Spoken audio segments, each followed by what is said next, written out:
Hello friends, मेरे डेजर classes में आप लोग का बहुत बहुत फिर से नए सेशन में स्वागत करता हूं। यहाँ पे तो हम फिजिक्स के लगभग 65 क्वेश्चन जो आपके पिछले क्लासेस में किए थे, तो यहाँ से हम आगे बढ़ेंगे।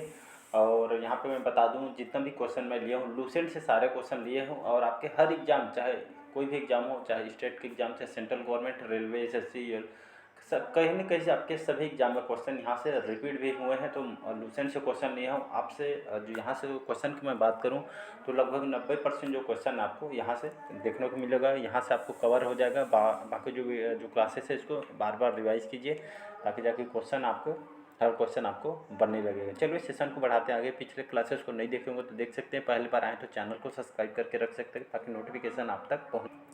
तो सेशन को स्टार्ट करते हैं। तो हमारा 66वां क्वेश्चन है। 65 क्वेश्चन पिछले क्लासेस में किया था मैं।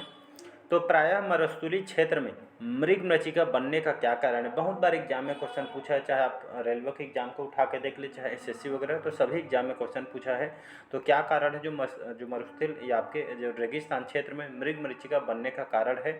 तो आपके पूर्ण आंतरिक परावर्तन के कारण, अपवर्तन के कारण, परावर्तन या विवर्तन के कारण। इसका जो करेक्ट आंसर हो जाएगा पूर्ण आंतरिक परावर्तन के कारण आपके मरुस्थलीय क्षेत्र में, रेगिस्तान में, क्षेत्र में, जहाँ पे मृगमृचिका बनने का कारण है। इसका जो करेक्ट आंसर हो जाएगा पूर्ण आंतरिक परावर्तन करेक्ट आंसर हो जाएगा। अगला क्वेश्चन देखते हैं। यहाँ पे ऑप्टिकल फाइबर किस सिद्धांत पर कार्य करता है? ये भी क्वेश्चन बहुत बार एग्जाम में रिपीट हुआ है, तो इसको याद रखिएगा। तो ऑप्टिकल जो फाइबर जो रेशा वगैरह होता है, ये आपके फाइबर से बना होता है। तो आपके कौन से सिद्धांत पे काम करता है? तो प्रकाश के प्रकीर्णन पे, प्रकाश के वर्ण विक्षेपण पर, या पूर्ण आंतरिक परावर्तन पे, या उपरोक्त सभी। इसका जो करेक्ट आंसर हो जाएगा आपके पूर्ण आंतरिक परावर्तन पे, ये भी आपका काम करता है। तो इसको याद रखिए। फाइबर मतलब जो ऑप्टिकल फाइबर होता है ग्लास और प्लास्टिक से आपका बना होता है। एक बहुत ही पतला फाइबर है जिसकी त्रिज्या लगभग 10 से 6 यहाँ पे एम के बराबर होती है। तो ये आपके कुल आंतरिक परावर्तन के सिद्धांत पे आपका काम करता है। तो इसको याद रखिएगा। इसका पूर्ण आंतरिक परावर्तन के करेक्ट आंसर हो जाए। अगला क्वेश्चन देखते हैं यहाँ पे। अगला क्वेश्चन है, फ़ारेनहाइट स्केल में पानी का गलनांक बिंदु कितना होता है? तो 212 डिग्री फ़ारेनहाइट, 32 डिग्री फ़ारेनहाइट, या 273 फ़ारेनहाइट, या 0 डिग्री फ़ारेनहाइट। इसका जो करेक्ट आंसर हो जाएगा 212 डिग्री फ़ारेनहाइट। तो फ़ारेनहाइट स्केल में यहाँ पे देखेंगे, नापेंगे, तो पानी का जो गलनांक बिंदु आपका इतना होता है। याद रखिए। अगर यहाँ पे जो यहाँ पे डिग्री की बात करूँ तो लगभग 100 डिग्री सेल्सियस होता है। तो 100 डिग्री सेल्सियस होता है। फ़ारेनहाइट में पूछे तो 212 फ़ारेनहाइट डिग्री फ़ारेनहाइट हो जाएगा। तो इसको याद रखिएगा। अगला क्वेश्चन देखते हैं। ध्वनि का तारत्व किस पर निर्भर करता है? तो आवृत्ति पर, तीव्रता पर, वेग पर, या आपका आयाम पर। तो उसका जो करेक्ट आंसर हो जाएगा आपके ध्वनि के जो तारत्व जो होता है आपके किस पर निर्भर करता है? तो आपके उसकी आवृत्ति पर निर्भर करता है। तो ये भी बहुत बार पीएससी वगैरह में एग्जाम में क्वेश्चन पूछे हैं। तो ध्वनि का जो तारत्व होता है उसकी आवृत्ति पर निर्भर करता है। तारत्व अगर बढ़ने के साथ ध्वनि पतली होती जाती है। जैसे हम तारत्व बढ़ाते हैं उसके साथ जो ध्वनि होती है पतली होती जाती है, और मोटी ध्वनि नीचे या कम तारत्व की होती है। कहें तो जो महिलाओं का जो उन लोग का आवाज़ एकदम पतला होता है, क्या कारण होता है? तो तारत्व अधिक के कारण जो महिलाओं की जो आवाज़ होती है उनकी मतलब आवाज़ जो पतली होती है। जैसे हमारा तारत्व कम होता है इसलिए हमारा आवाज़ जो है आपका मोटा होता है। कई बार एग्जाम में क्वेश्चन पूछा है, तो इसको याद रखिए, इसको आईएमपी करके रख लीजिए। वैसे सारे जो क्वेश्चन है इम्पोर्टेंट है, इसको याद रखिएगा। अगला क्वेश्चन देखते हैं। वायु में सर्वाधिक अक्रिय गैस कौन सी है? तो ऑक्सीजन, रेडान, आर्गन, या आपका नियान। इसका जो करेक्ट आंसर हम देखें तो इसका जो करेक्ट आंसर हो जाएगा आपका आर्गन करेक्ट आंसर हो जाएगा। इसका करेक्ट आंसर हो जाएगा आर्गन। इसको कैसे प्रदर्शित किया जाता है? तो यार इसको AR से प्रदर्शित किया जाता है। तो इसको याद रखिएगा। तो इसके बाद आर्गन के बाद आपका हीलियम, नियान वगैरह, ये आप इसके अन्य एग्जाम्पल के अंतर्गत आते हैं। तो इसको याद रखिएगा। तो आधुनिक आवर्त सारणी में देखें तो आपके जो समूह में देखें तो आपके 18वें क्रम में आता है आर्गन। याद रखिएगा 18वें क्रम में आता है। आपके निश्चित आपके अक्रिय गैसों में आपकी अक्रिय गैस की संख्या में आपका आता है। तो इसको याद रखिएगा।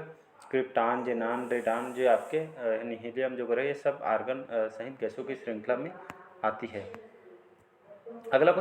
अगला क्वेश्चन देखते हैं। किलो, वाट और घंटा ये आपकी किसकी इकाई है? तो ऊर्जा की, विद्युत शक्ति, बल, या गति की। इसका जो करेक्ट आंसर हो जाएगा किलो वाट और घंटा ये आपके किसकी इकाई है? तो ऊर्जा की। विद्युत शक्ति के क्या होता है? तो इसका वाट होता है इकाई, इसको याद रखिएगा एग्जाम में क्वेश्चन।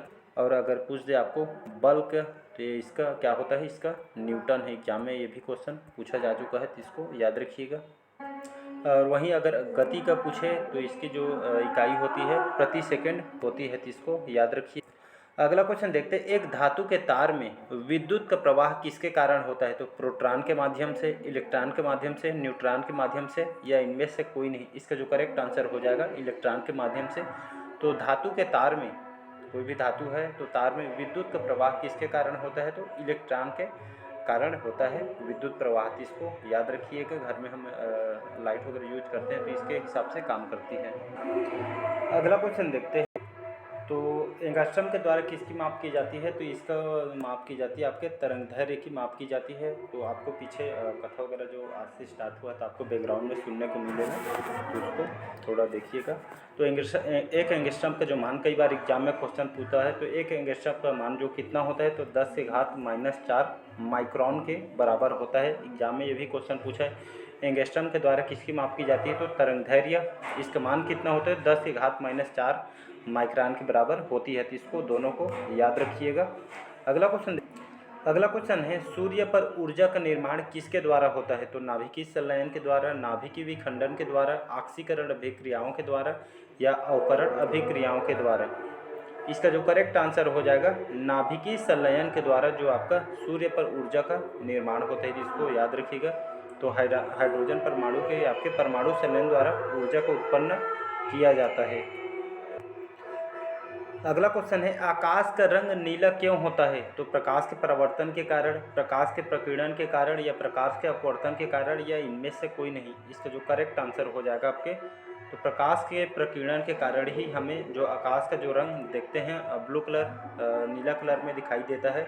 तो इसके प्रकीर्णन के कारण देखने को मिलता है। तो वायुमंडल में धूल और जल के जो अनगिनत कण यहाँ पे उपस्थित होते हैं।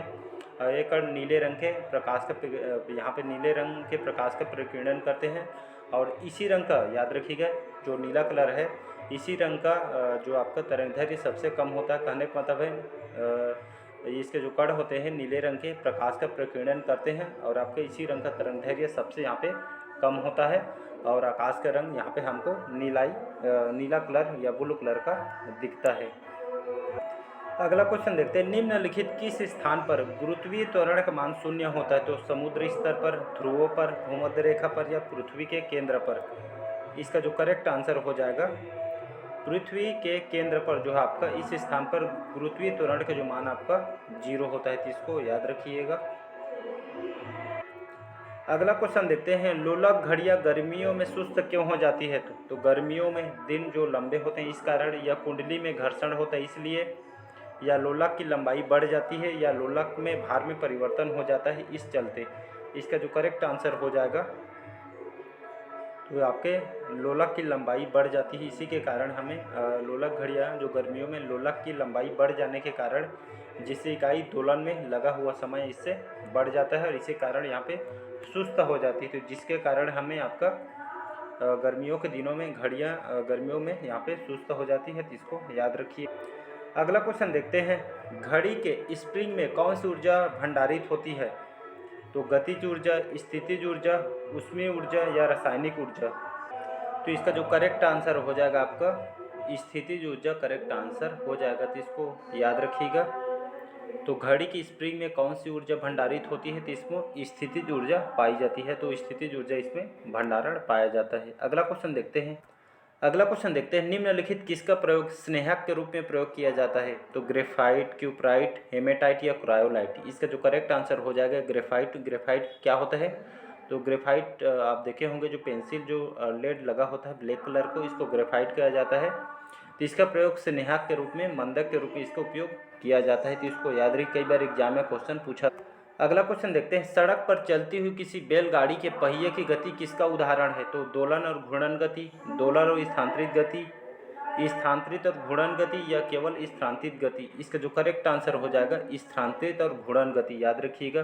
तो सड़क पर जो बैलगाड़ी देखे होंगे चलती हुई, जो बैलगाड़ी की पहिए गति का जो किसका एग्जाम्पल है? तो आपके स्थानांतरित और घूर्णन गति का एग्जाम्पल है। एग्जाम क्वेश्चन बहुत बार रिपीट किया है, तो ये आपके स्थानांतरित गति के अंतर्गत कोई भी वस्तु एक सीधी रेखा में गति करती है, और घूर्णन गति में कोई भी पिंड जो किसी अक्ष के यहाँ पे परित यहाँ पे घूमता है। और इसी प्रकार सड़क पर चलते समय किसी बैलगाड़ी के पहियों की गति स्थानांतरित एवं आपके जो घूर्णन गति आपकी इसमें दोनों पाई जाती है, स्थानांतरित और घूर्णन गति, तो इसको याद रखिएगा। तो चलिए सेशन बस को आज बस यहीं तक रखते हैं। कल मैं क्लासेस को थोड़ा जल्दी यहाँ पे रिकॉर्ड करके डालूँगा, क्योंकि आपको यहाँ पे बैकग्राउंड में आवाज़ सुनने को मिलेगा, तो आपको कंफ्यूज अगर होने मतलब इसको अच्छे से क्लियर सुनाई नहीं देगा। तो सेशन को बस आज यहीं तक रखते हैं, नेक्स्ट पार्ट में इसको अच्छे से कवर करेंगे। तो चलिए मिलते हैं अगले पार्ट में। कमेंट करके ज़रूर बताइएगा आपका स्कोर कितना बढ़ रहा है और अच्छा लगा कि नहीं, ये भी कमेंट बॉक्स में बताइएगा। तो मिलते हैं अगले पार्ट में, और अच्छा लगे चैनल को लाइक सब्सक्राइब और कमेंट कीजिएगा। Thank you.